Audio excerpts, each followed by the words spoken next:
This strategy allows the trees to succeed in two very different worlds. Amazingly, there is greater diversity of trees where the forests are submerged than anywhere else in Amazonia. The coming of the floods and submerging of the forests is the trigger for another important event. It's the time when many fish begin breeding. This discus fish uses its narrow body to penetrate deep within the foliage to lay eggs where enemies won't find them.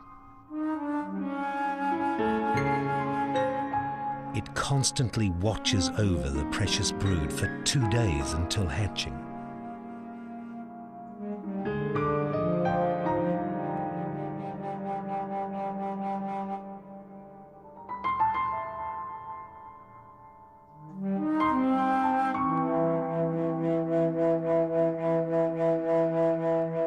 Of all tropical fish, discus are among the most beautiful and highly prized because of their rich colors and patterns.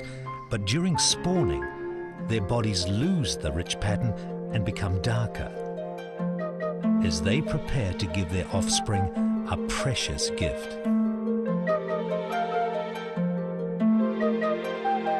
A day after they hatch, the fries start swimming.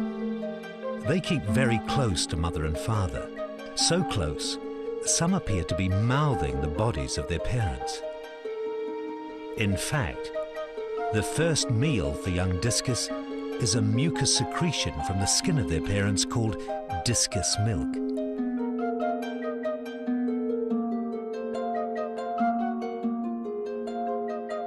This special meal gives the young a great start in life.